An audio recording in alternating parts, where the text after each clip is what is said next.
Hello students. Students, as we have completed half of our part of chapter 3 in our previous class, so it's time for us to start our next half.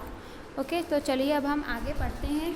हमने पिछली class में पुकुटी की story पढ़ी हुई है, ठीक है, कि वो एक साउंड इंजीनियर बने हैं, ठीक है, और उनका जो मेन ड्रीम उनका फुलफ़िल हुआ है वो उनके एजुकेशन की वजह से ही उनको ये सक्सेस मिली है, ठीक है। उन्होंने अपने सब्जेक्ट का यूज़ करके ये चीज़ हासिल की है, ठीक है।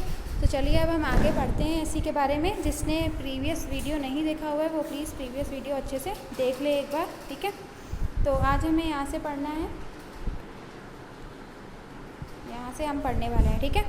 Pookutty was inspired to pursue a career as a sound technician by watching films of Adoor Gopalakrishnan and Aravindan.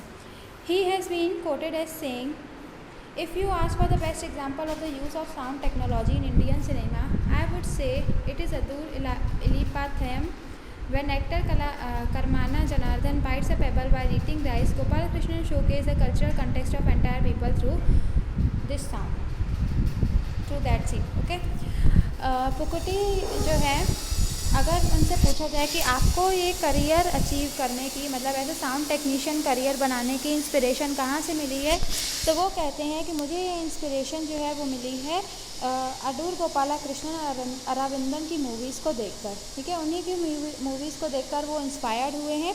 और वो ये कहते हैं कि अगर मुझसे कोई पूछे कि एक कोई बेस्ट एग्जांपल बताइए जहाँ पर इंडियन सिनेमा में साउंड टेक्नोलॉजी का बेस्ट यूज़ हुआ हो, तो मैं कहूँगा कि अडूर गोपालाकृष्णन की जो मूवी है उसमें एक सीन आता है जिसमें एक्टर करमाना जनार्दन राइस खाते समय एक पेबल को बाइट करते हैं, तो उस पेबल का जो साउंड आता है उसी से उनको इंस्पिरेशन मिला है।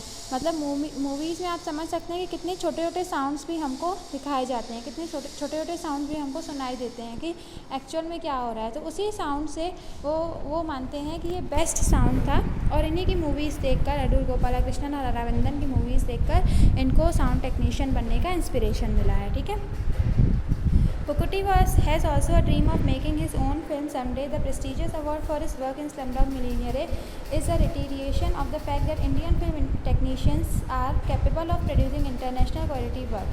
The experience in Slumdog Millionaire, the sound recording for the film was an immensely challenging and frustrating job. पुकुटी का सपना है कि वो भी कभी अपनी एक मूवी बनाएंगे, ठीक है। और ये जो प्रेस्टीजियस अवार्ड उनको मिला था स्लमडॉग मिलियनेयर के लिए, वो इस बात का प्रूफ है कि इंडियन फिल्म टेक्नीशियंस जो हैं वो भी इंटरनेशनल क्वालिटी का वर्क करते हैं, तभी तो उनको इतना बड़ा अचीवमेंट, इतना बड़ा अवार्ड मिला था स्लमडॉग मिलियनेयर के लिए। हालांकि वो कहते हैं कि स्लमडॉग मिलियनेयर करना एक आसान बात नहीं थी, बहुत ही चैलेंजिंग वर्क था, और कभी कभी तो फ्रस्ट्रेशन भी हो जाता था।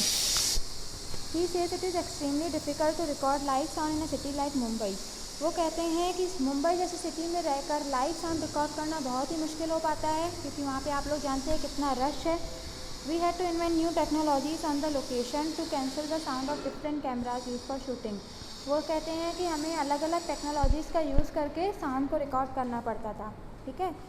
पुकुटी जो है वो अब कह रहे हैं कि वो अब आने वाली संजय लीला भंसाली की मूवी में काम करने वाले हैं एज अ साउंड टेक्नीशियन, जिसमें कि ऐश्वर्या राय एंड ऋतिक रोशन जो हैं वो मेन एक्टर एंड एक्ट्रेस हैं, ठीक है। तो स्टूडेंट, ये थी पुकुटी की स्टोरी, जो एक छोटे से गांव को बिलोंग करते थे और उन्होंने अपने ड्रीम को पूरी तरीके से अचीव किया, और उन्होंने एक बहुत बड़ा अवार्ड, जो कि बहुत प्रेस्टीजियस अवार्ड है हमारी कंट्री के लिए, उसको वो जीते, ठीक है। बहुत बड़ी चीज़ है। तो मेन उनका जो उन्होंने एक लाइन जो यहाँ पर यूज़ की हुई है कि उन्होंने अपने सब्जेक्ट का, जो कि यहाँ पर आप लोग देख लीजिए, यहाँ पे लिखा भी हुआ है, रसल साउंड्स बैकग्राउंड है and his keen interest in sound effect have helped. एक तो हमारा किसी भी चीज़ को करने में इंटरेस्ट होना चाहिए, और दूसरा उस चीज़ के बारे में नॉलेज होनी चाहिए। इनके पास नॉलेज और इंटरेस्ट दोनों ही था, तभी इन्होंने उस चीज़ को बहुत अच्छे से हासिल किया है, ठीक है। तो किसी भी चीज़ को करना है तो पहले तो अपना इंटरेस्ट बनाइए, और दूसरी चीज़ उस चीज़ का नॉलेज रखिए। ओके स्टूडेंट्स, तो ये चैप्टर हमारा यहीं पे फिनिश होता है। Thank you.